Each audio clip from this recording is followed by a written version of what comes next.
growing up, it was always the hold your breath and then drink water. Sometimes works. It sometimes works. It doesn't work as effectively as drinking upside down, I have found. And that was all you. Well, you were hiccuping in class. I like took you outside. And I'm like, Tony. No, on break, you were like, try this. And I did it. It worked. And I was like, all right, this guy's my best friend. We're best friends. We're best friends. Best friends. I'm Adam Sandler. We're the best friends. Oh, Topo. I can't do it. I can't. We're best friends. Hey, watch him with Dan and Tony. Hey, watch him with Dan and Tony. It's like watching, yeah. Welcome to Hate Watching with Dan and Tony. I'm Dan. And I'm Tony. And we're a couple of dudes that sits at home to watch movies because there's a pandemic. That's true. And then we talk about the movies and we bring to bear the cold, hard light of intelligence upon these movies and really try to figure out what's going on and why they fail, or in the case of this week's movie, succeed incredibly well. I don't want people to like start this podcast and be completely confused because it's going to say Twilight in the description, and then you're going to start it by saying why this movie succeeds. That's not true, guys. This is a dichotomy here. We have split down the middle. This movie is a total failure on all fronts, in my opinion. See, maybe not all. That might be too harsh, but I think I'm going to have to be extra harsh to try to counteract this weird positivity that you bring into this podcast today. I watched this movie quite a while ago, and I really liked it. And this was before we were doing this podcast. It was years ago. And I left going like, I like this movie. This movie, I get why people like this movie, and I enjoyed this movie. And so when we did this podcast, when we started this, Tony's like, "Oh, you like Twilight? Oh, it's bad. I'm intimidated by female power and things that are interesting and different that are female. You think this movie embodies female empowerment?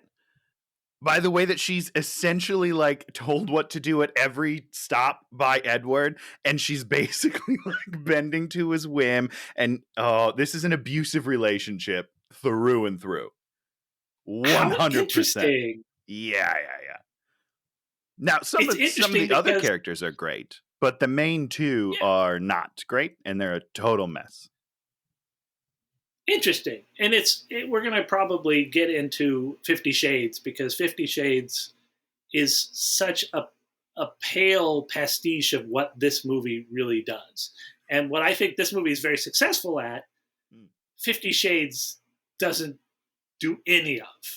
And I find it really interesting, which we'll get into all that. Just on the 50 Shades note, I can totally see how somebody watched or read these books or movies and came out with a 50 Shades. 100%, I can totally see it. What do you mean? That the relationship in 50 Shades is definitely in this movie. Not to the extreme that they do in that movie, I don't think. Sure. But it's there, and it's problematic, I think. I think I probably won't disagree with you on that there's a problematic level to the relationship, but I also think it's a relationship that's sort of baked into our society and sort of promulgated. Whatever that word, there's a word in there somewhere. I have never heard that word before, but I'm sure it's real. And certainly the man is sort of there, and the woman is sort of, I don't know. We're gonna have to talk about it because there's a lot. We'll get there. It's complex. 2 hour and 1 minute, about 10 minutes of credits. 2008. They worked on this movie for a number of years. The books had sold $1 billion. Yeah, and what I found, I will say, the thing I found most interesting about this, I must have watched at least one or two of the other movies. Jacob's not really in this movie. No, and I did not watch any of the other movies. I read the first book, and I saw this movie when it came out. Those are the two things that I've done in the past, and then I have not done anything since we did this podcast for it. And I was actually shocked. I was like, I thought he was a werewolf. I don't. I have no he- idea what's happening right now. he is a werewolf, and I think in the second movie, Bella like throws herself off a cliff to commit suicide to sort of save Cool. everybody, Cool, because and this is good stuff. and I think there's more sort of wolf versus a vampire. Well, there has to be, because there was the whole like Team Edward, Team Jacob thing, and I just didn't get that from this movie, so I'm confused. And I think the Team Edward, Team Jacob thing comes from them having read 2 or 3 or 4 of the books already. So you're saying I should continue and watch all of them like I did with 50 Shades? No, you should not, because this if you thought this one was problematic, it gets like super weird at the end. So I've heard. That's what my wife was telling me. Jacob like falls in love with her baby while right? she's pregnant. She's pregnant. Yeah, and so Dan, if I would just argue that is problematic and weird, but that's all in this movie too. It's all weird. It's all problematic and weird. But I'm sorry, I'm still jumping ahead. It is all a little weird, but my point being is, when we start off with her talking about how would I die? Would I be willing to sacrifice myself? And this movie again uses voiceovers, and a lot. And this movie is very explanatory. They say a lot of things. All of the things. There's no subtlety in the movie whatsoever. There's no subtlety. Everybody's like this, and I'm here, and I'm here, and I'm here. And it really didn't bother me. That is so bizarre, Dan.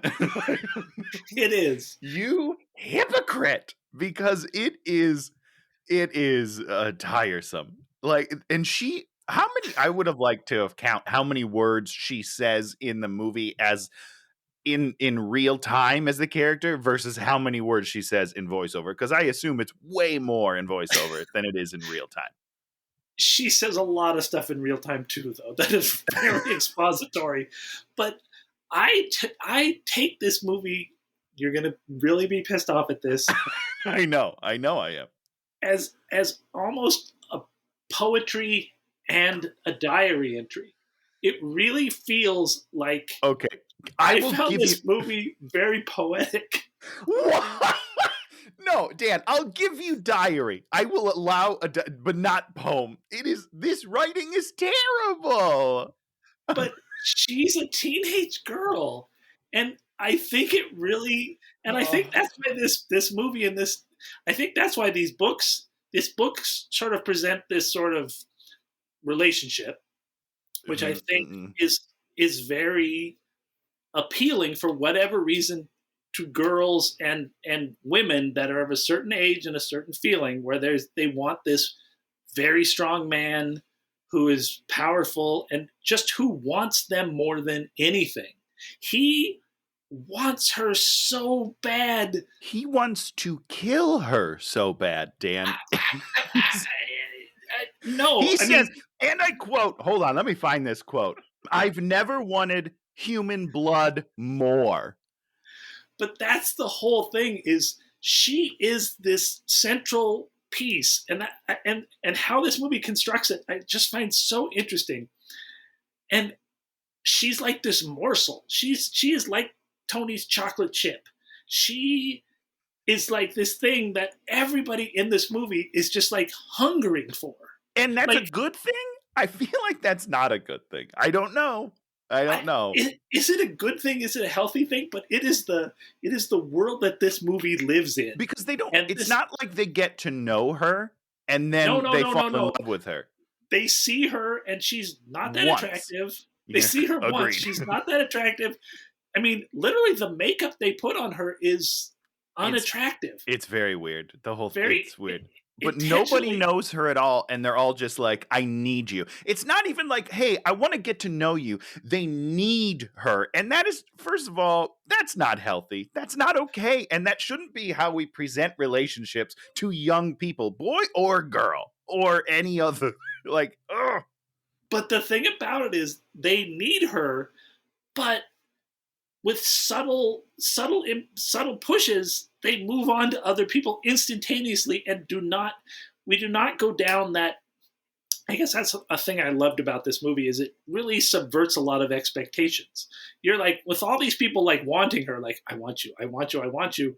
And then she's all like, well, maybe you should date Becky. And then they're like, oh, I'm dating Becky and I'm happy. So it's probably really strange. because they need her so much that getting her approval of who they date is just as important. And speaking of subverting expectations, the one thing the movie does subverts really well is that our ideas that vampires are cool. Because What in do you this mean by that? movie, they're not cool. And they make them the dumbest vampires on the face of the fucking earth. And that is subverting expectations. Oh, I'm gonna shimmer in the sun. Fool. And yes, and I mean, yeah, and so she's like this object, and I can see She is an object, 100%. she is this object that sort of bounces around, and everyone wants, but they don't want necessarily obsessively. The vampires want her obsessively. Yes. Yes, and we'll get into that. So we start with this really poetic voiceover. She is leaving Phoenix. Her mom is going off. We can leave your adjectives at the door, sir. Okay. Her very diary type voiceover. She's going to stay with Dad in the Pacific Northwest, town of 3,000 people. It's evocative. There's logging. She brought her pet cactus. It's been years since she's lived with her dad. And can we just talk for a moment where she says that she's going to miss the heat?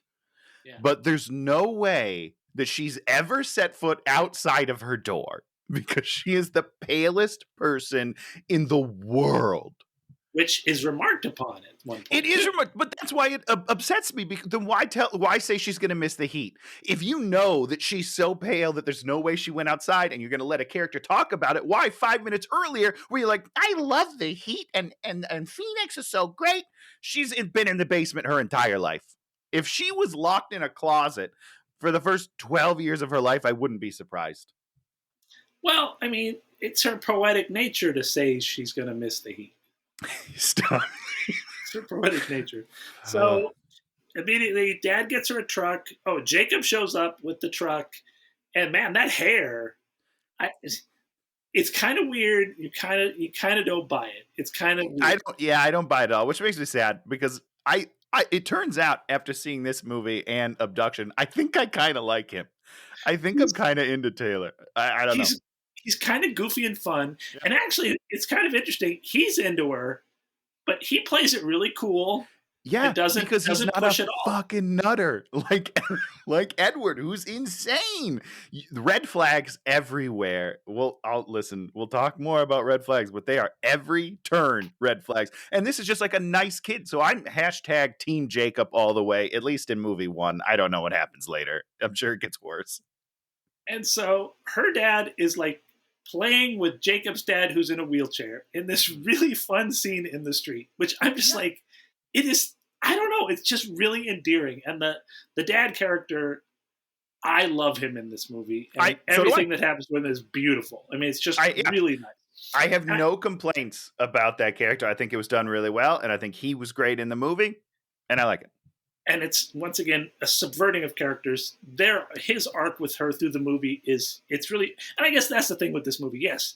Is there a bunch of weird fantasy stuff with vampires and this relationship that's really messed up and weird? Yes. But I don't know. It just works for me. That's the whole movie, Dan. Everything else is tangential. Tangential. Is that what it is? Is it a show? Yeah, tangential. Chul. It's a chul, not a show. I'm going to give it a C. Tangential. So she meets Eric, who's the Asian guy. First guy to fall in love with her. He's in love with her. He's like, I knew it was you. I'm doing a story about you. And then she's like, no. She uses her vampire powers. No story. These are not the droids you're looking for. I will now tell everyone not to do a story about it. Yeah, which is so weird. And then he calls her babe all the time, which I also don't like at all. But here's the thing. Here's what's weird. Strangely forward. Yeah, I don't know. These kids are not the kids that I grew up with, which is probably true. I mean, it was made in a different time. But kids are very confident in this movie, like all of them. Very confident. Everyone's good very for confident. them. Good for them. And I guess that's one of the things I like about this movie is everybody's confident, everybody's doing their thing. She doesn't come to school and immediately get bullied and done all this thing, and her dad's an asshole and her mom's an alcoholic, and just like we've not heaped all this useless baggage onto this character. Is it useless? Only in the fact that you're absolutely right. None of those things happen. So both her parents seem to love her a ton. She's totally welcomed into her new school. Everyone seems to like her. She's getting friends left and right, whether she wants them or not, which she doesn't seem to. And yet she's still moody as fuck all the time, and then gets in this codependent relationship with an abuser. I mean, I don't know, Dan. I'm not into it. And I think, but that's how girls are. That's how they see themselves a lot of the time. And the world is not necessarily that instant bullying monster place that movies wants us to believe it is. But isn't it though? I don't, and maybe that's just me, but like I just feel like it kind of is.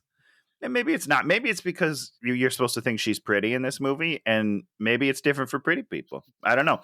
You know what we need, Dan, is we probably need a female presence on this podcast. Absolutely not. This is misogyny central. I know, it's awful. Oh. It's awful. Yeah, we're terrible people. Meets Eric. He uses the word chillax. I'm in love with him already. She's playing volleyball. She's like, oh, I can't do it.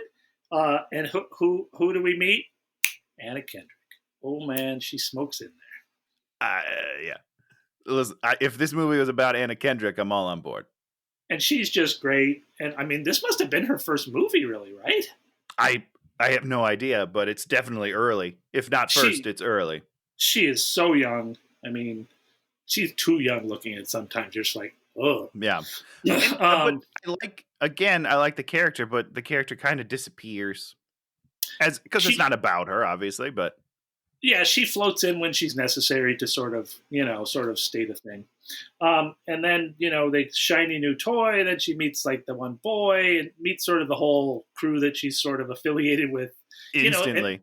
Instantly. We don't take any time. She does not sit alone at lunch. She instantly has a group of people that are just flocking to her like flies to sweet, delicious honey. And she is sweet. That's an apt metaphor, because that's kind of what it is. So, boom, we're in the cafeteria, and here come the Cullens. A bunch of 28-year-olds walk into the room. The first two come in. What is it? Rosalie, and then the buff dude, shorty hair. Yeah, he plays Hercules, right? Oh, is that who he is? I'm pretty sure he plays Hercules at one point. I can't remember his name. And you're just like, how are they letting these absolute adults be in there with these children? Yeah. And then the star of the movie shows up. Jasper? Alice. I want the Alice spinoff movie more than anything. Interesting, really? Oh my God, she's so hot. She's so great. Wow. And I love the weirdo she's with is so weird. The Jasper. That's Jasper, right? Jasper. He's my weird. favorite. You're like, Jasper, you're just like, why is he so weird? Because I want a movie of how Jasper got turned. Like, I want to see that origin story, because was he that weird before, or is it just these new like hungers that are making him like so weird? My theory about why you would cast someone who looks like Jasper in this movie is because Robert Pattinson is also super weird looking, and next to Jasper, he's almost human looking. And so that's why the Jasper's in this movie. But a lot of people disagree, because a lot of people seem to think that he's attractive, Robert Pattinson. Oh, yeah. Well, I do not see it. I think he looks like an alien. Oh, okay. I don't know. His forehead's too big. His eyes are too far apart. Like, his face is like this weird alien shape. I don't know. It's cool, man. He's going to be Batman. My life is over. He's going to be Batman. He's like so good. So in comes Eddie, and they just lock eyes, and you're just like, oh, it's on. It's on like Donkey Kong. Whoo! Yeah. Nothing. I don't really have much to say. It's just So then we cut to chemistry class or whatever it is, biology. He walks in. He walks by literally a fan that blows his hair, Uh-huh. and boom, the two of wait, did it blow her hair or did it blow his hair? Why did I mean, it does blow her hair because when she blows her hair? enters, it blows her whatever scent over to him, and then he gets immediately erect and uncomfortable in the chair. Did He you? is. Wait, did I see his erection? No, I did I not see mean, his the erection. way that he acts, I assume the direction was, hey, Robert, pretend you're getting erect right now, because he like does this thing where he like crouches and coils, and I was like, yeah, I've been there, dude. We've all had that in class, an unexpected boner, and you're like, what do I do now? I'm screwed. So they're pushed together, and it's so awkward because it's so hot and cold. She's just this morsel that he wants to dig into, and like behind him's like the stuffed armadillo and this stuffed white owl, snowy owl, and at one point he has Gives the him wing angel wings. like an angel, and I was just like, I'm in. Why are you in? He's not an angel. He's a devil. But that's the whole thing. Devils are fallen angels, baby. But he's already devil. Like, he may have been angel in 1918 when he was alive 100 years ago, but now he's a devil. And to give him angel wings is a dangerous message to send to kids. And, they're just like, it is just push and pull. And then he just like, I gotta go. He runs out of the room. And he runs right out to the woman, and then he's trying to get out of the class, and she's just like, what is happening? She follows him. I mean, she followed him to the stupid thing and was like, I want to hear what he's saying. Ma, you just met him. Why do you care what he thinks?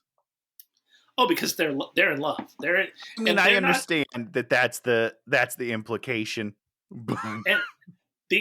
And I think what's interesting about this whole thing is immediately the two of them are elevated to adult status, right? They are exist. Are they? Everyone else is like, we're kids and having fun, and we're goofy and fun, and the two of them are just in this intense adult relation. It's like, I love you, I hate you, I want to eat you, I want to, just like. Is that an adult relationship, Dan? What is going on in your home life? I want to kill you. That was something you just said in your adult relationship. Okay, let me rephrase that. They're in an elevated relationship that is not. Yeah. It's not fun and games. It's not just like, does he like me? It's like,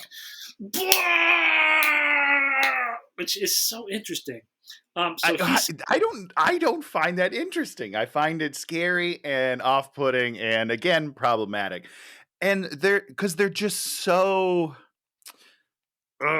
clingy. They're so they're so codependent. It's so unhealthy. There's like a point where they're like, I can't be without you. And I was like, yes, you can. Don't think that you can. Yes, you can. You have to be your own person. That's the message this movie should send: is you have to be yourself first, and then you can love somebody. You can't be so entwined that you are dependent on I don't like it. The gravity between this relationship, borne out over infinite amounts of time, has drawn these two infinite amounts of time. She's been alive for 15 years. Yeah. I don't know how old she is. How old is she in this movie? Do we know? I do not want to think that she's a 15. Junior. So maybe it could be 17. 22. Right? I put her at 22. I mean, that's probably how old she is when she shot it. For sure. She felt 322.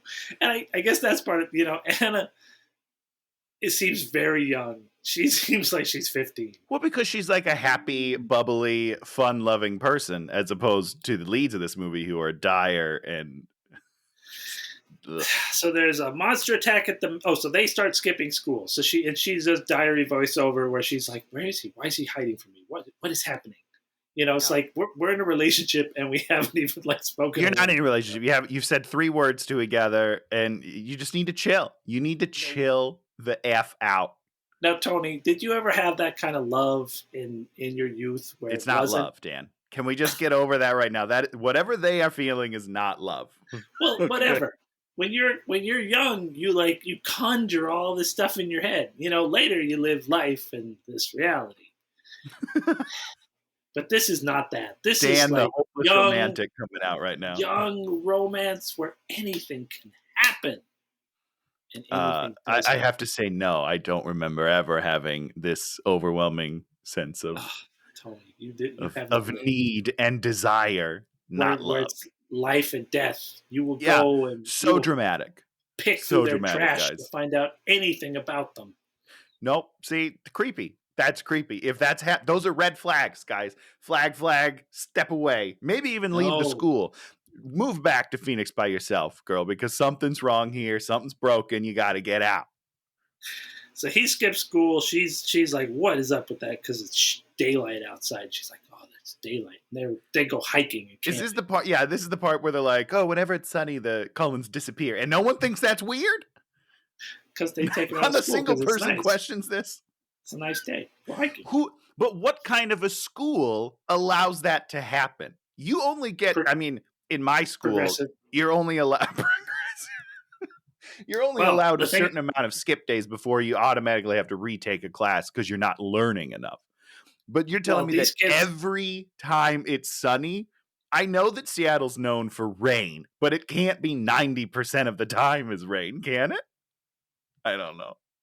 I don't know. I don't live there. I guess I don't know. So there's a monster attack at the mill. Dad goes to investigate it. Eric tries to ask her out. Wait, is the mill which one is the mill is that the boat? The guy in the boat that gets killed? Yeah. No. That's the first attack. The first attack is at the mill. Which is in a different town, right? Yeah, a little ways out. And it was heading towards this way, I think. Okay. Yeah, heading this way. So Eric tries to ask her out, but Edward is back, and he apologizes, and she's like, "You were gone." And he says, "Are you enjoying the rain?" And she's pissed. And they get personal. She's pissed. Yeah, because if someone skips school and they come back and you're mad, please stay in that relationship. Yeah. Good. Things just start getting personal, and those eyes, they're just dreamy. They want to kiss. She wants to kiss him so bad. And she's like, "I'm trying to figure." Oh, then he's like, "I'm trying to figure you out. You're so hard to read." Yeah. Do we ever know why he can't read her mind? That comes back. She's special. She is magical. I mean, of course she is. Of course she is. Because he can read everybody's minds, and he cannot read her mind. Yeah, that's why this is so appealing to girls. He's saying to her, "You're so hard to read. I can't get inside you, but I want to be inside of you." Right, and that's right there. That's her power. Bad. That's her power. She has that power over him. She's like, "I am Enigma, and you only want me." But what he is saying, he only wants you because he doesn't know, like, he can't be inside you. This is like a classic case of men only want what they can't have. That's not healthy. That's not good. And also, he's complaining about not being able to read your mind. He wants to know all of your thoughts. That's not good either. That's unhealthy. You shouldn't be able to read her mind, bro. He can. Or he can't. He can read him. Well, yeah, he can read everybody else. And so then she notices his eyes have changed color, which, and then he runs away. And then he saves her. And then we have, through freak accident, Van, he's like across the lot, then he's there, and he like stops it, and he's like, and then he just like, whoop, then he disappears again. Yeah. Which is a classic CW move. I don't know if you were ever a fan of CW, but okay, hold on a second, Tony. Now let's talk about Tony P. Zek. What's your middle name? Well, it's not a P. Tony Peter Zek. Tony Peter. It's David. It's my father's name. Tony. That's my father's name. Is it? Tony. Yes. Tony David Zek. Zek. Whatever your name is. Chiswick. That's what they called me in high school. You love the WB and all this One Tree Hill garbage. Oh, smoochy, absolutely. Smoochy, smalchy. And this entire movie, Dan, is basic. It reminds me so much of the story of Roswell, the original, not the new piece of shit Roswell that they rebooted. Sure. Oh my God, that show sucks. The original Roswell, he is an spoilers ahead for Roswell from the 90s or early 2000s, one of the two. But he's an alien. Turn your set down. And she gets shot in a robbery. Liz gets shot in a robbery. She's laying dead. And these aliens have lived among us because it's Roswell, New Mexico. And they hide their abilities, just like this fucking show. And he goes over and he saves her life by healing her. He has healing powers, which is the first time they've ever used their powers in public. It's a huge deal. And she falls in love with him, right? Yeah. Sure. But it was like a Survivor thing where she was interested. It wasn't like at first sight they were like, I need you, I need you, I need you.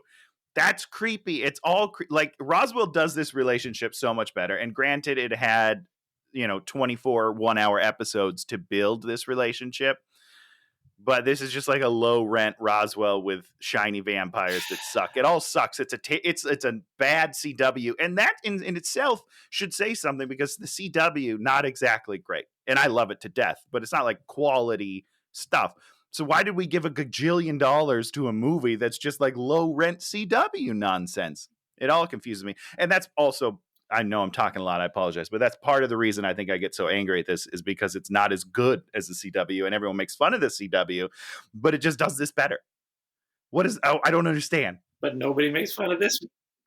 Nobody makes fun of this movie. So well, there's no way that that's accurate, Dan.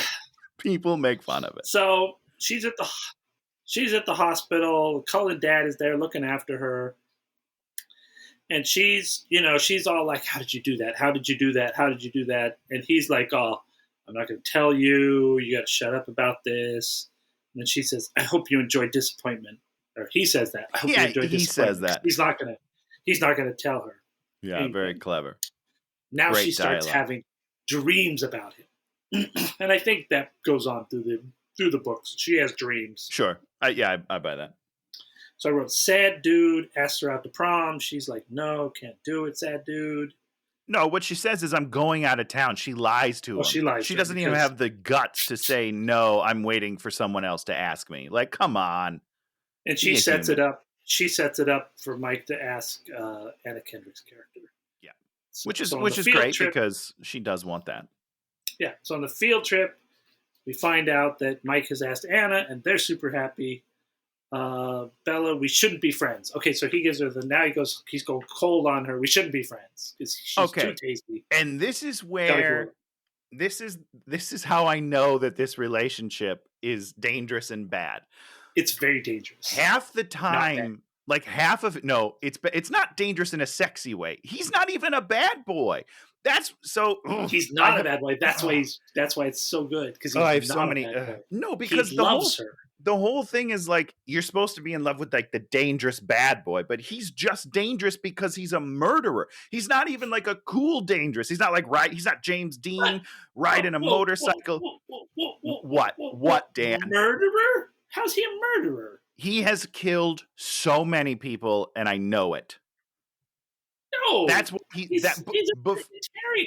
Yeah, he is now. So, and we'll talk about this later at the end. Yeah. He's reformed. Okay, reformed, exactly, which means at one point you weren't reformed. Okay, yeah, which is fine. I mean, again, it's very like True Blood in that way, where Bill used to be a real bad guy, now he meets Anna Paquin, and he's like, I'm changing Sookie, which is also that show is also very codependent, and yet still less creepy than this one, I would argue. Okay, I'm so all over the place with this movie. I'm sorry. I was going to say something. Oh, why this relationship is bad. Because all the time, he is saying so often, like, you need to stay away from me.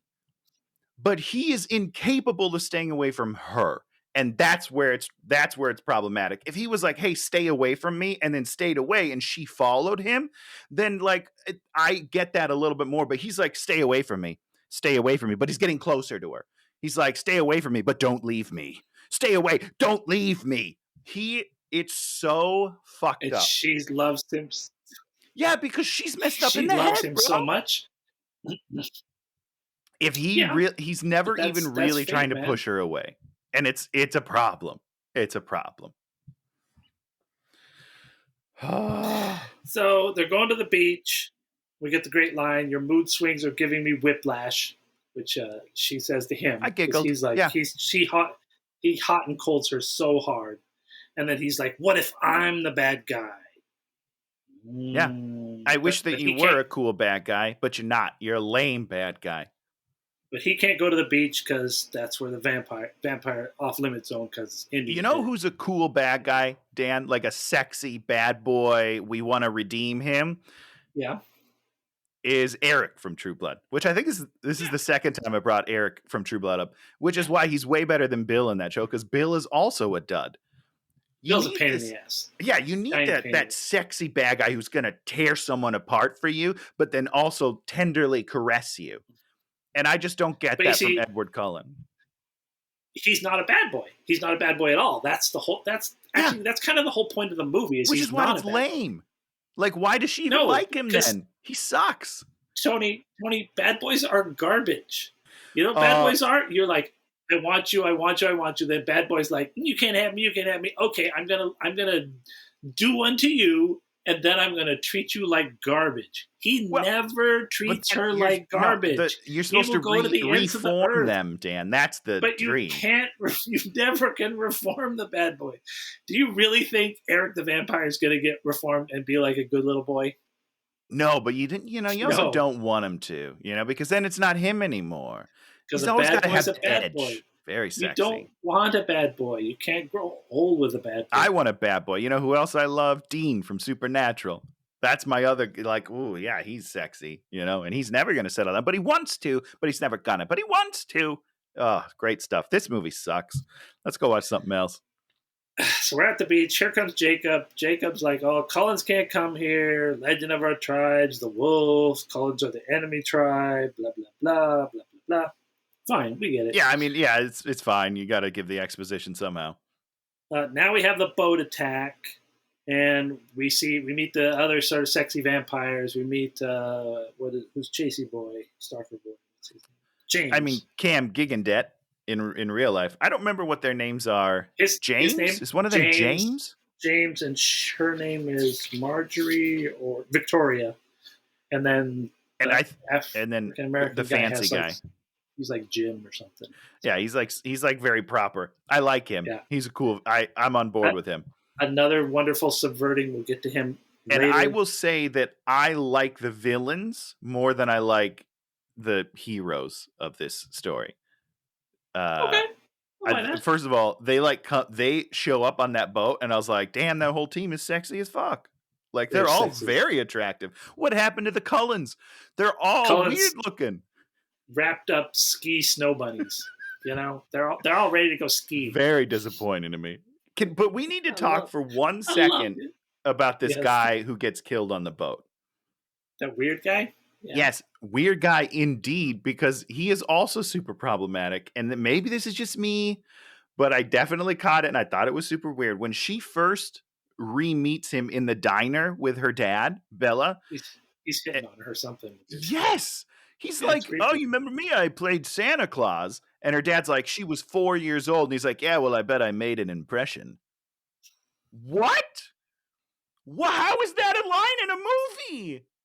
Well, it kind of sets it up so that he gets killed and we're kind of okay. I was hoping that we would kill him. Someone should kill him. This guy should have meant that a long time ago. And then the female vampire shows up and he hits on her right before he dies. He's like, oh, hello. Like, what a creepy guy. What's the sheriff doing? He's like friends with him. Everyone in town's super upset that he dies. And they're like, did you catch the killer? But he's a bad guy. He should have died. I mean, I don't believe in the death penalty. Let's get clear. Tony, he did die. I know, but then everyone is upset that he's dead. No, I think they're more upset that there's a vicious animal killing. I don't think, man. I don't think we didn't have his funeral, and we didn't have they didn't have funeral. But we come to the diner, and the waitress is like, the boys are wondering if you found anything when you were searching, and he's like, not yet, but we'll keep looking. They're all like, avenge our best friend. Well, I don't know, man. All child molesters.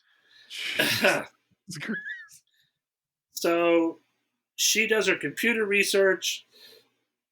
And then she's like, interesting. When the weather's nice, no Cullens. Then they go dress shopping, and we have this nice little dress shopping thing. And then she goes off to the bookstore, and then she gets stalked by the 5 dudes, and then he freaking Tokyo drifts in there, and then chases them with the car. It's like, get out of here. Yeah. Because he's been watching her, keeping track of her. Exactly. Red flags. Red flags, everybody. I'm pulling the red flags. He's watching her? Yeah, He's full-time. following her and watching her? Dan, no. I mean, great that he saves her. That's great. But he can't be following her around. Bad things would have happened if he wasn't there for her. That can't happen, man. They need to learn to grow apart to grow together. I believe like that's Batman, man. Batman's got to. Don't you bring Batman into this again? I'm already heartbroken. I'm vengeance. That's what he sounds like in the trailer. So he like roars off. He's like, "Put your seatbelt on!" Like putting her in her place, teaching her to be a woman. I will say that his driving in this scene is cool. Like when he whips out of that parking lot, like I was like, "Oh damn, guy can drive." Because he can do anything because he's been around for. He can't do years. anything. You know what he can't do? Have a healthy relationship. They go to dinner, and she's eating, and then the waitress, who is also Kristen Stewart's stunt double, the woman that played the waitress. I didn't know that. That's fun. I read that in the thing, and she's like super sexy with this big hairdo, and she's just like, Yep. Also totally into Edward. Like Edward sandwich, please. Yeah. Ugh. So we got some lines. Give me some answers. Don't leave. I feel very protective of you. I can't read your mind. I don't have the strength to stay away from you anymore. And then she's like, don't. Yep. There it is. All They're super a couple. Problematic. They're a couple. They're like, push, pull, push, push. We can't stay apart because gravity. Yeah, it's not good. It's not good. They need to break up. It's very beautiful. Also, at one point, it's all messed up because at one point, maybe it was the beach scene that we already talked about, but one time when Bella sees Jacob, she's like, "Are you stalking me?" Which is such a dumb line in this movie because the other guy is literally stalking her. She says it in a comedic way.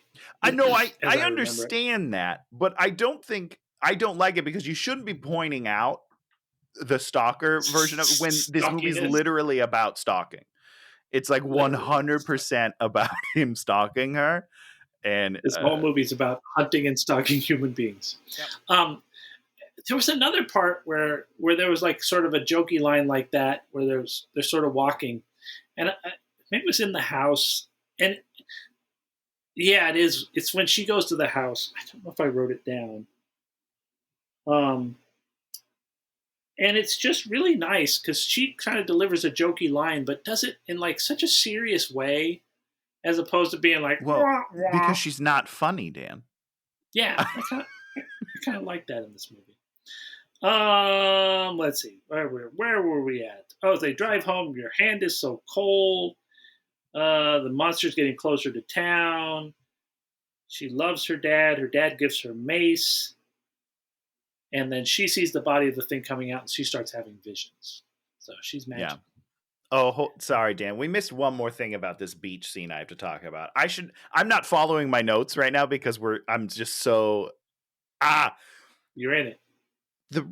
I hate the writing of this movie. And here's a prime example of it. At the beach, they're all talking, and one of Jacob's friends is like, "Oh yeah, the Cullens don't come here." And then everyone gets like silent, right? And then you cut to them walking on the beach, and Bella goes, "Hey, what did your friend mean when he said that the Cullens don't come here?" And Jacob's line is, "Oh, you caught that, huh?" Of course she caught it. It was said in conversation to everyone. Everyone caught it. Why is that line in the movie? It should just move past it. You don't have to comment on it because it's so stupid. Everybody heard it. Oh, you caught that, huh? Oh, well, it was said directly to my face. So, yeah, I heard it, Jacob. They had to give Jacob some lines. Poor Jacob. Not even in the movie. So now we're at school, and then she just, like, walks past him. And then he follows her into the woods. And then she's all like, you can do this and you can do that. And she's freaking out. And he's like, say it. She's like, are you afraid? And she's like, no. And then he like picks her up and runs her up the mountain. And then we get this really great part. That running, Dan. The running, and he climbs her up a tree, and we do the sparkling, and it's like diamonds. You're beautiful. Everything. And he like does this whole great thing where he's like, everything about me invites you in. And I thought that was a really interesting thing. It's like he took that sort of as a torturous thing where it's like his vampirism invites everyone in, and he knows he should push her back, but he knows he can't resist her of all people. And here's the thing, Dan. If the movie had shown me that on any level, I would love that line. Because that's a great line, and it's a great way for that character to feel, because they should be these beautiful, very charming, very alluring people, because they lure you to their death.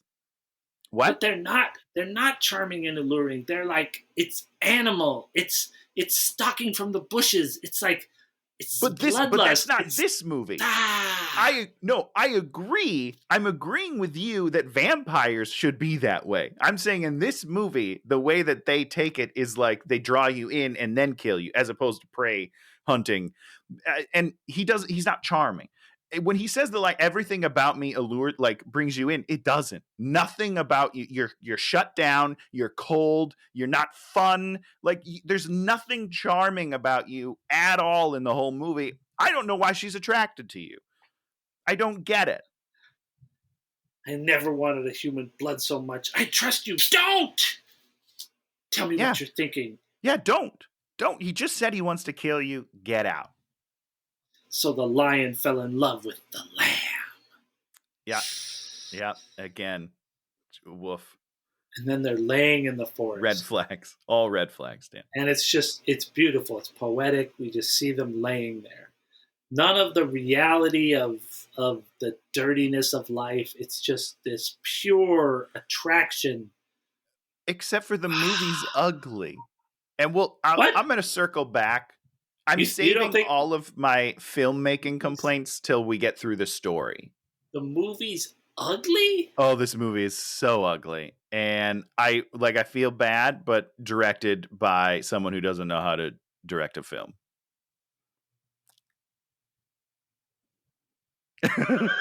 Do you visually like this movie? I love this movie. I thought it was incredibly evocative of the Pacific Northwest, just those greens and the blues, and they just tone everything out. And just when they're up there, it just feels like you're up there. That's how it feels when you're there, how the clouds are. Everything is underlit, so everything is grainy, which is a problem. Just add more lights and use your ISO. Just use your ISO to bring it darker. You can make it darker, but still have it lit properly. Is my thing. Yes, 100%. And if you use one more fucking Dutch angle, oh my God, it's like someone went to film school and was like, oh, that's a cool move. I'm going to put it in here 5,000 times in a 2-hour movie. Every 8 seconds, let's do it. And then these close-ups on the eye stares. Like, I get it. Show me something else. Show me what's going on in the scene. Bring some emotion. It's so bad. I hate it. Have you ever watched Ennio Morricone, when they're doing the face-off and they just have the eyes shots just like... Yeah, because it's done for dramatic tension in those movies. This whole movie's dramatic. But there's no dramatic tension. There's no tension in this movie. Actually, you're right, because there's poetry everywhere. Oh, God. Well done, Dan. Well done. Okay. So then she's like, at this point, I knew 3 things. 1, he was a vampire. 1, there was a part of him that thirsted for my blood. Oh, no. 2, thirsted for the blood. 3, I was in love. Diary entry 1, 2, 3. Boom. That's where she's at. And here's what I'm going to say to you, Dan. Yeah. This is the only line of the movie that I felt was poetic. Which one? Her list here, and then her third one is like she's like irrevocably, like she used like these very beautiful words, and I was like, okay, I like it. There it is. Tony likes the love. And boom, next day they're a couple in school, and everybody's like, "Whoa, they're a couple breaking all the rules." They show up in a fancy car, and they're like, bap, bap, bap, bap. It's like so Beverly Hills 90210. I don't know. I loved it. It was so great. And Dan, what are the rules? Because in this scene, when they're entering the thing, he's like, "I'm breaking all the rules already anyhow." I'm unclear of what the rules were. Like being with a human. Okay. Yeah, I think that's what he meant by the rules. So the reason why they're all paired up is because they have to pair up with a vampire. They don't believe in interspecies. Okay, got it. And that's one of the things I think about this movie is they only make out like one time in this movie, right? And Well, they I don't did even come read close to sex, right? That this movie is about abstinence. It's like what's the word I'm looking for? Not an analogy. Allegory. Yes, an allegory for abstinence. That's what I read, and I was like, okay. And I mean, they because they kiss like one time, right? Like even in the whole climbing trees. Well, yeah, they don't even kiss. They start getting hot and heavy in the bedroom, and then he stops it. Oh yeah, and he jumps away. No. So that's abstinence. Yeah. Interesting. So now we find out he died of the Spanish flu, 1918. I don't want to be almost. A monster. Yeah. There are other vampires. I'm the only mind reader. Alice sees the future. Alice, spin-off movie. But those are the only two powers we get, right? Let's see. As far as I can tell, nobody else has powers. I mean, other than the hunter tracker dude, no, we don't really have. Right, who's just good at hunting. I don't know. And Edward's also very fast. He's fast, but he's not strong. But he's not strong, so they don't give him everything. But then they let him win the fight against a superior hunter being anyhow, and it's dumb. Because of love. Because of love. Then let her help. No, so she's just poor, helpless little lamb in the corner. Bah.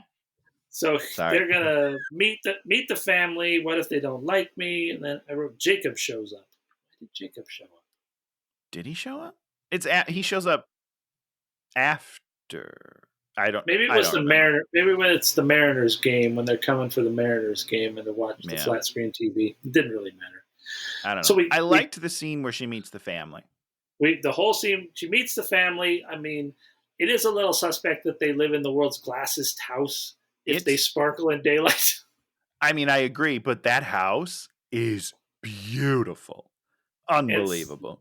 So they're cooking food, and there's like, here comes the human, and Super Slut Rosalie is like, gets all pissed off and drops something.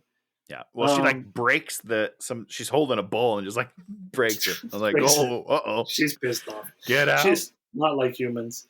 And then Alice runs over and gives her a giant hug. And you're like, oh my God, you're the luckiest person on the planet. And Jasper's being weird.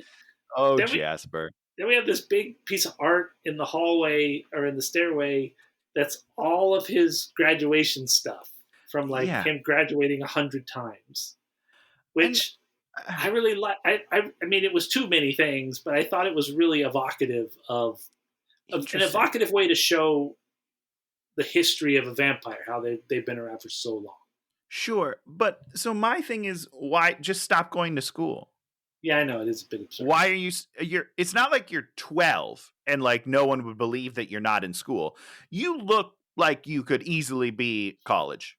But I'm sure in the books he looks like he's actually 17. Maybe, yeah. I guess I don't know, but does not look like he's 17 at all. Yeah, just get out of school, just get a job, bro. You have 100 birth certificates by now, probably, right? Because you have to keep giving them to the schools to prove that your records. I don't know.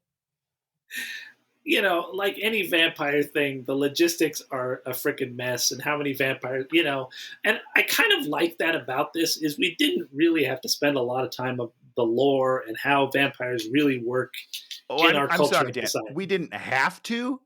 I disagree. We should have, because I have a lot of questions about these weird ass vampires in your movie, but we brush it aside because she has no answers for those.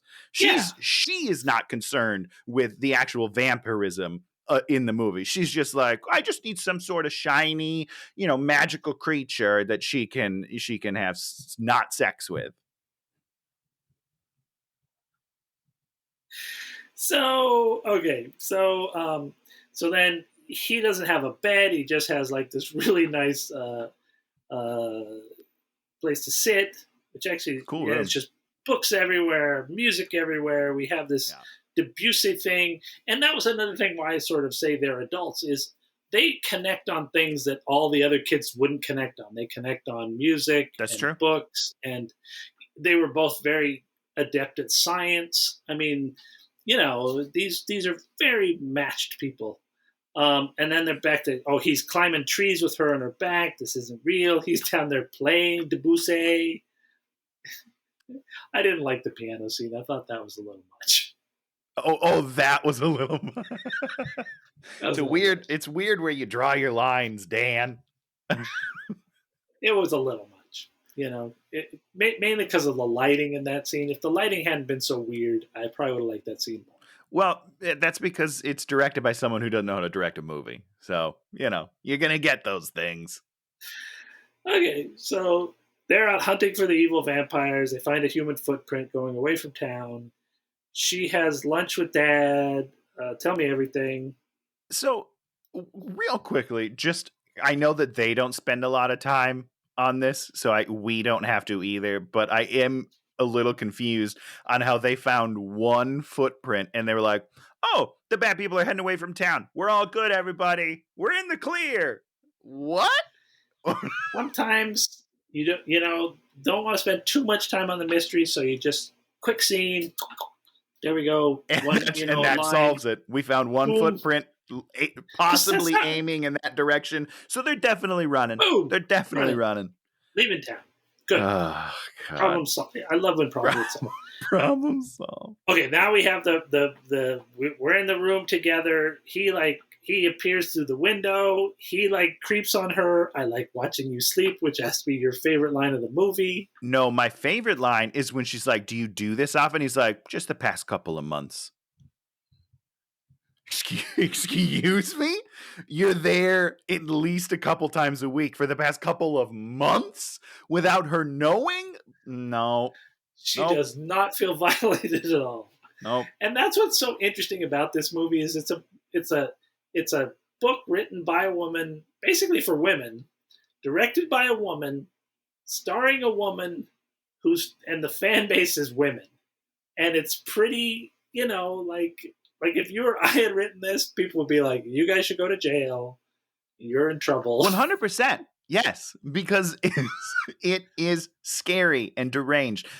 But here's the thing, Dan, that Stephenie Meyer also just steals things from every other vampire story ever. Like this almost exact scene happens in Buffy. And sure. Except for the only difference is that Buffy could kick the shit out of Angel, so you're not nearly as scared. I don't know.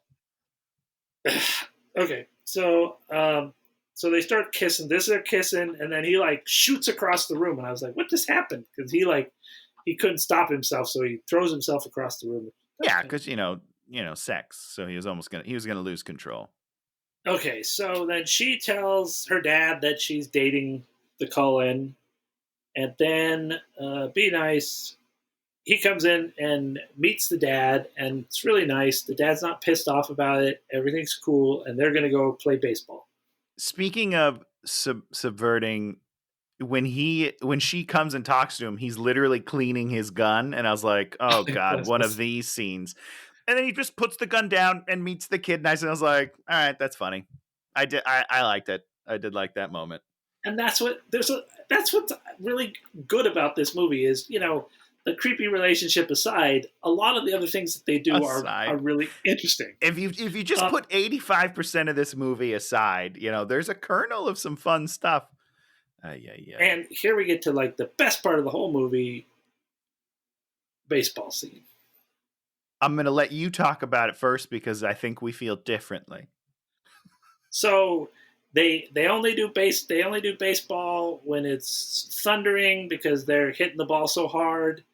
And I just loved how this whole scene. It's like 3 or 4 bits about fastness, and Alice is pitching, and Alice is.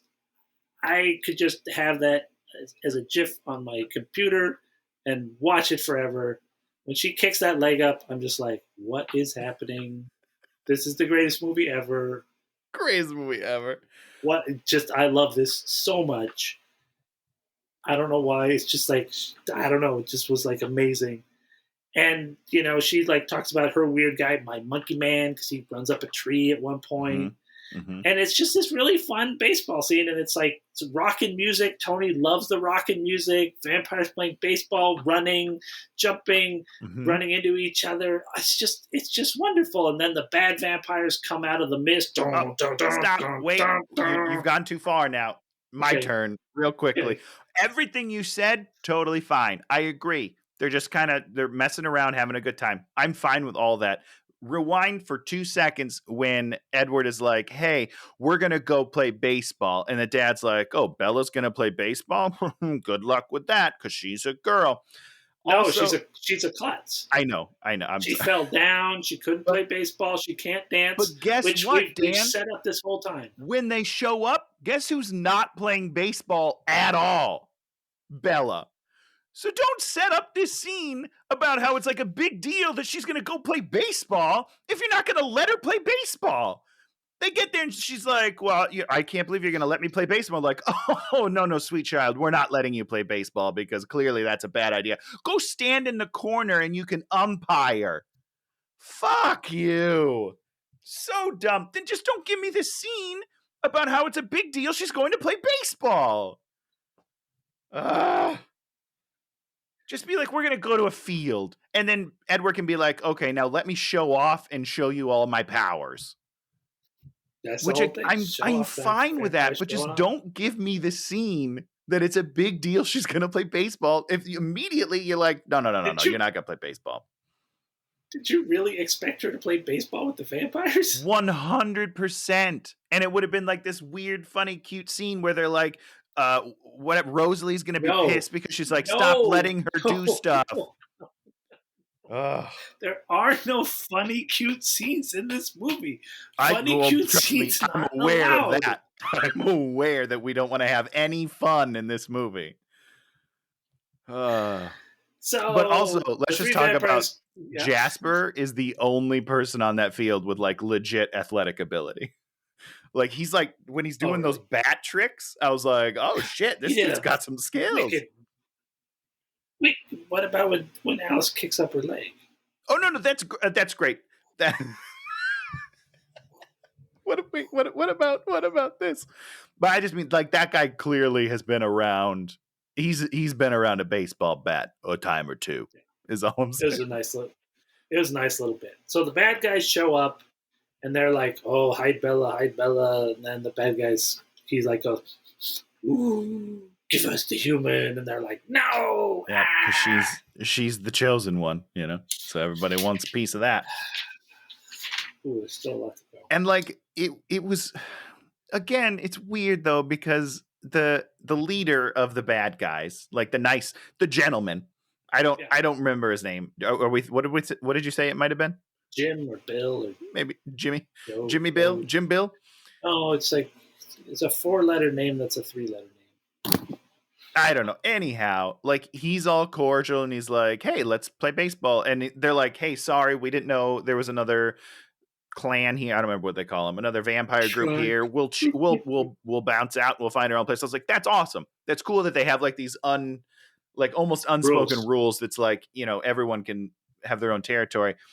And then the dude's like, "Oh, I smell blood. Let's all fight." And then the leader is like, "Well, I can see that the game is over. We'll be on our way." And I was like, well, that's anticlimactic. You're not going to have any sort of a fight scene. You're just like, well, that was fun. See you guys later. Ugh. So they've got to hide Bella because dude's all locked in. And so, because the one dude comes and warns them. Yeah, Jim Bill. Which I thought was once again, really interesting. He's just like a really cool guy, and I appreciate him a lot. he's like, I've been hanging out with these assholes and they've gone too far. Yeah. I'm just like, that's surprising. That surprised me. That is not typical movie writing 101. It's like, I want to see more of him. Like, how did he get mixed up with these people? Does he like regret some of the murders that they do? Like, I'm intrigued by all of it. And actually, this is my favorite part of the whole movie. So they're going to have to kill James.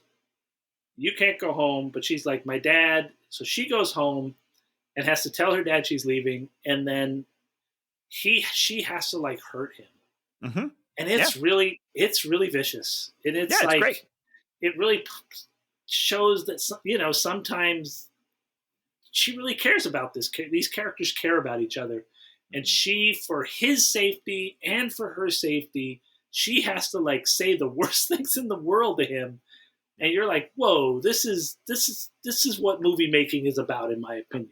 Where you put characters through something real, so that they can get back to their really creepy relationship. Yeah, see, and that's my I agree. Like, this moment with the dad, again, I think everything with the dad is really great in the movie. I think it's really solidly done. Great movie.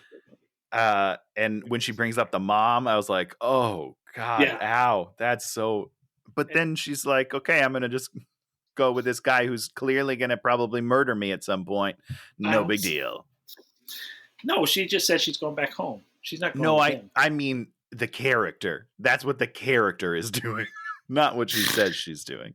So they're driving away, and the vampire jumps. Oh no, he jumps on the truck, and then he gets in, and he's driving. Then the other vampire. Oh no, then we see Tyler. Tyler warns them off. They're getting weapons, protect the family. Rosalie's still kind of a bitch. He's like, Bella, you're my life now. I mean, just for the record, I want to put this out there and clear the air, is that I'm on Team Rosalie, 100%. Protect your family. Who cares about this one human who we've known for 2 weeks? And that when they meet at the dinner in the family, the dad's like, well, or no, it might be even now. Well, like the dad's like, well, she's part of this family now. And I was like, no, she's not. She's still a human, guys. Yeah, she is not family. She's food. Eat her. Get it over with. Edward will get over it. Oh, no. So you're just saying bloodline is the only thing that matters in family? So if I were to adopt a child, he would not be my family? No, I'm saying that this rando girl is not a part of your family yet after 2 weeks of knowing her. That's not long enough for her to be a part of your family. Why not? And I'm not, to be clear, I'm not saying kill her. I'm saying, what's the family timeline? When does someone become you were throwing leave her away. To die? You're literally putting your entire family at risk for this one human. Not worth it. I'm anti it. I'm Team Rosalie all the way. Okay, hold on. Here we go. Here we're gonna now you're in trouble, Tony. Because this is the save the universe, save one person. Is that what you're gonna bring up right now, Dan? Yeah, Tony. Well, listen to this, Dan. If you can be a hypocrite about this movie, so can I. So you're saying let Spock die? Is that what you're saying? Let Spock die? I'm saying this one Spock. You're coming around to my thinking? If Spock was this lame, yeah, let him die. Take it so. Okay, so Alice has a vision. It's her old ballet studio in Phoenix. They go to Phoenix. She's ready to die. Wait. Oh man, I put a lot of stuff. So then there's just this left and right and Phoenix and not Phoenix and drive to Phoenix and boom, and then James calls her on the phone. I got your mom. Come to the ballet studio. She goes to the ballet studio. James is there and he starts like beating her up and breaking her legs and filming it because he wants to send the film to what's his name to Edward. To Edward, yeah.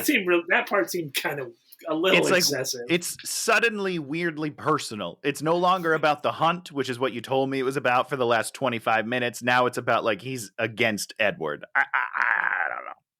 That seemed a bit stretchy. I mean, you could have just said, the more afraid you are, the more I'm going to enjoy you. Sure, blood. Like you taste better. Yeah, exactly. Yeah, classic vampire talk. He's filming. He breaks her leg. And then there's a big fight, and Well, then there's a fight. It's not a great fight. No. I mean, but we didn't come to this movie for vampire fights. We came to this movie for really weird And maybe love. really weird, demented obsession. I would have liked a couple of more fights, but that's just me. So, yes. So they have to save her and not make her a vampire. Wait, now you've skipped over a very crucial part of this movie, which is where Edward is about to kill Sexy Cam Gigandet. Yeah. And then the dad's like, Edward, that's enough. And then Edward comes over and he's like, everyone else, you kill him. That was really what? weird. Then just let Edward kill the guy. I just tore his head off. It doesn't make any sense. Yeah, I'm for real. Like she gets on just like, and then they set him on fire, and I was just like, why? So why did we stop Edward from killing him? I don't know. Is it because we want him to be pure? Because like Maybe. if he murders, then he's not a good guy. I don't know. It's really dumb, and I was very upset. But also, I was excited when she snapped his neck because I was like, "Whoa, shit, sexy. that's scary." Oh, intense. So she's back at the hospital. They put the line in there. I have to apologize to Dad. I mean, that would have been a really nice scene, but the movie's 2 hours, so we didn't get the scene of the nice apology. But they put it in there. They tell us that's basically one of the first things out of her mouth is, I got to apologize to Dad. Like, beautiful, beautiful. Yeah, they killed James. Victoria got away. We can't be together. Yeah, whatever. So then we have prom. So they go to prom, and then Jacob shows up. What? Dan, hold on. Again, you're skating over some important stuff here, which is, let's just look at this situation for what it is. As the dad, this is the only part of the dad story that I don't enjoy. Yeah. Edward shows up at your house to bring your daughter to prom. Now, in his world, all he knows is that his daughter came home crying one night and ran away because she had broken up with this boy. Then the story that they told is that Edward tracked her down to talk her out of running away, and she fell down the stairs. And then she's almost dead in the hospital. I wasn't paying attention at this point. And then the boy shows up and you're like, okay, cool, go to prom, have a great time. Even though I know in my mind that you pushed her down the fucking stairs because you didn't want her to leave the city. You tried to kill her, but please go to prom. Nope, I'm out. I'm immediately out. Unless they tell him the truth, I'm out. Script police. I'm just looking out for my dad, man. The one good character in this movie, like suddenly is an idiot and just lets her go to prom with a guy who may or may not have tried to kill her. Anyhow, they're at prom and okay. Jacob shows up and he's like, my dad gave me $20 to say, don't be with Jacob, don't be with Edward. I thought it was really kind of cute because he kind of it's such like a little kid thing. He wasn't to do. like, be with me. Yeah. He was just like, my dad gave me some candy and he told me to come and talk to you. That's so weird. Is he younger than them? He kind of was like, I'm kind of indifferent about it. Yeah, and which is fine. I feel like he is. I don't know. Because they're living on this meta adult level, this serious level. And this dark, weird, creepy level. So and then Jacob and Edward glower at each other like, yeah. So they go in there. It's Disco City. She's dancing. After all this, I'm not going to dance. They're dancing. It's beautiful. Dancing in the gazebo, and it's like, you don't want this. I want what a cool prom. Yeah, it's nice. I thought it was really pretty. I was very jealous. I was like, my prom sucked. It's at like a hotel lobby. So dumb. That's my favorite part of this whole show. You talk about lame your prom is. Oh, Tony, you're so lovably pathetic. Thank you, Dan. I love you, Dan. You don't want this. I want you. I'm dying already. I've decided. I dream about being with you forever. For now, more voiceover. I know what I want. Da, da, da. Victoria's watching. Roll in credits. Radiohead song. This movie had good music. Is that the song that plays at the credits? Because I was not a fan of the first credit song. Oh, it's a really weird. It's a Radiohead song. It's so weird. It just it it's didn't Radiohead. fit with the movie to me. Like it felt out of place in the movie, but whatever. Because it's Radiohead. It's all like droney, weird. Yeah, Boo, bah, boo, yeah, bah, but boo, why? bah. Why? I love Who it. chose that? Why? Probably me. If I could, I would choose Radiohead for all of mine. If I get Radiohead to do me a brand new song for my stupid movie, I'd absolutely do that. Do you think Put was it like 3 or made 4 for the times. movie? You think? I have the feeling it was. I don't know that for sure because I didn't do any research on this movie, but Sure. I think it was. Sure. In my fantasies. In your fantasies, yeah, about the movie, about someone else's fantasies, yeah. That's what it is, and that's why this is the greatest movie of all time. Well, Hour and 15 minutes. I've solved the problem. Ta-da! I think it's pretty clear that neither of us moved an inch on this movie. I moved an inch. I moved a lot further into really liking this movie. you went the wrong way, Dan. You went further the wrong way. You're in like a deep hole. We got to get you out of there. And that was the whole thing. Is this is a movie about fate and about how things should be. And these were two characters just destined to be together, no matter how dangerous it was. As much as I hate Romeo and Juliet, which I do hate Romeo and Juliet, this movie is worse. Why do you hate Romeo this and story Juliet? is worse. I have huge problems with two kids taking their own lives just because they can't be with someone. Oh. I have a huge problem with that. As you can see, codependency is not something that I enjoy. Romeo and Juliet, when you really think about it, is just absolutely a terrible message. They should not be teaching that to kids ever. Awful message. It's horrible. And they make you read it in school. Never thought about that. And they're like, hey, when you're 15, why don't you read this very traumatic story about two kids that fall in love and then kill themselves? Yeah, listen, that's a whole nother issue, but I have real problems with it. This is Tony. Fuck Shakespeare, fucking asshole. Teen suicide. Shakespeare's fault. Dig up his bones and throw him in a river. Teach him a lesson. Well, you got to burn the bones. Everyone knows that if you watch Supernatural. So, any other things to say about this? I do. I want to talk about the filmmaking one more time. Is that I find it Dutch weird. Angles. Why would you use so many Dutch angles? I mean, a lot of weird angles, a lot of weird like zooms and close-ups, but also a lot of unnecessary slow motion, which I find weird because it's timely with the release of Zack Snyder's Justice League, where everyone is like, so much of this movie is in slow motion. Oh my God. 4 hours of slow motion. 4 hours of slow motion. Someone did the math and only 10% of that movie. So it's only 40 minutes, Dan. But that's still it's a ton of slow-mo. But I would argue that this movie is only 40 minutes is so close to that amount of slow-mo. But at least some of Zack Snyder's slow motion makes sense. Like when he uses it for the Flash, makes sense. When he uses it for just random stuff, doesn't make sense. And that bothers me.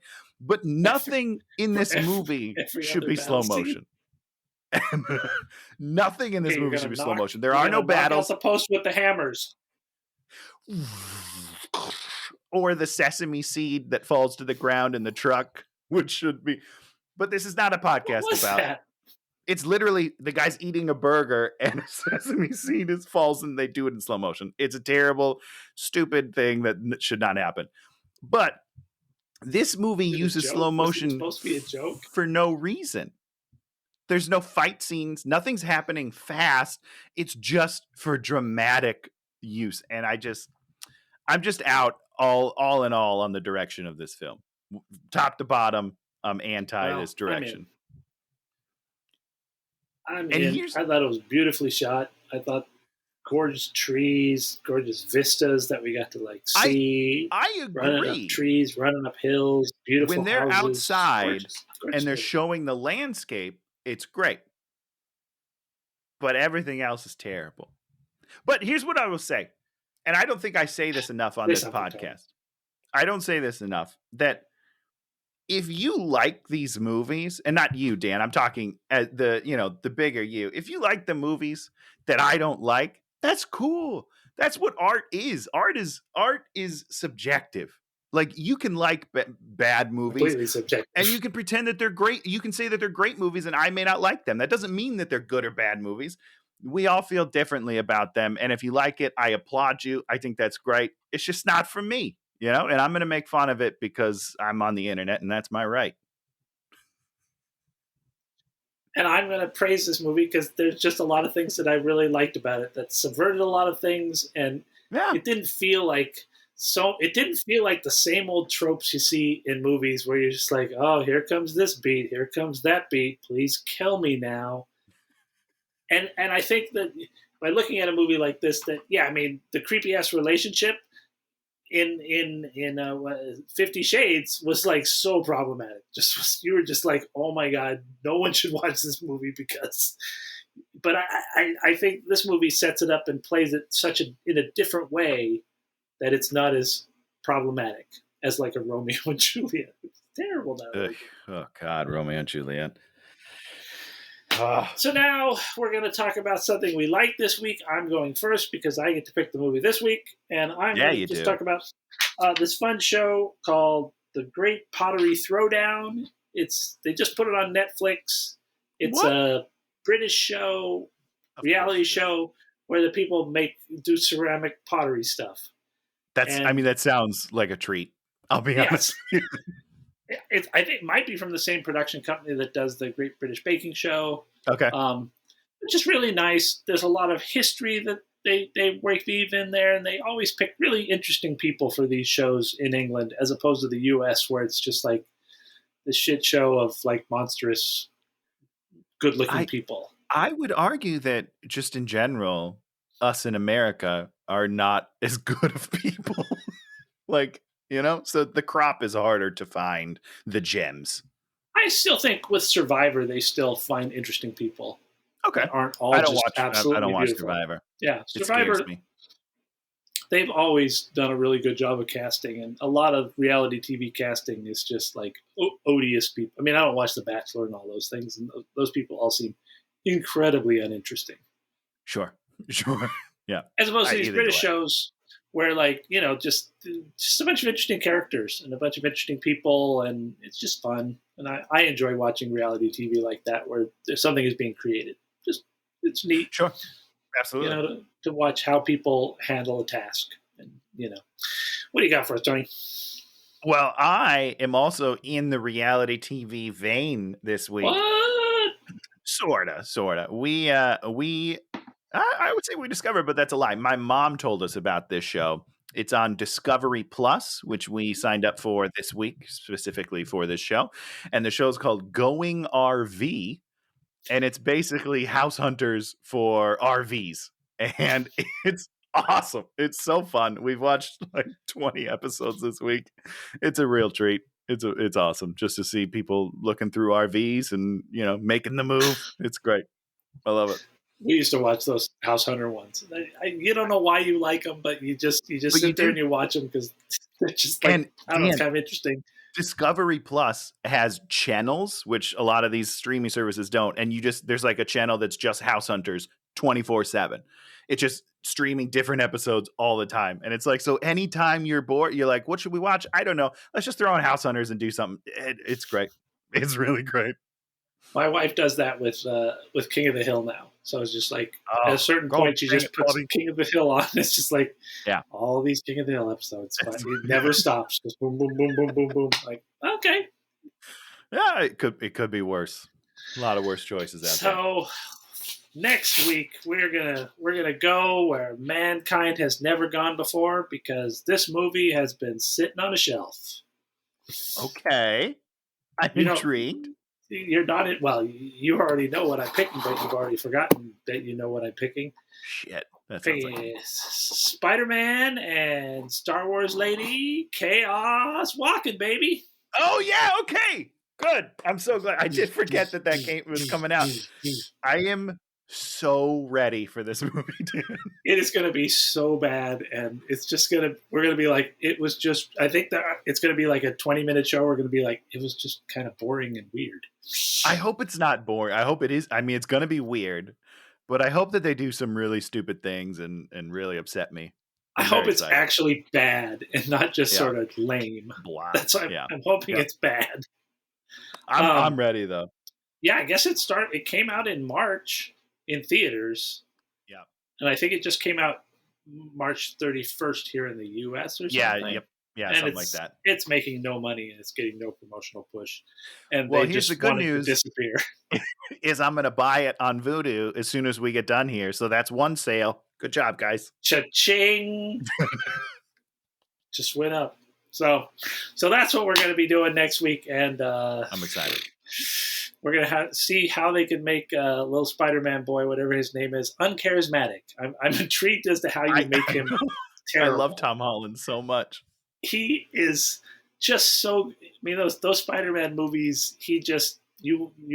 Anybody else is going to have a hard time being the next Spider-Man because he's just great. Yeah, he's awesome. Yeah, it's good movies. So I love Daisy Ridley. She's my favorite part of the new Star Wars movies. She's like maybe the only good thing about the new Star Wars movies, right?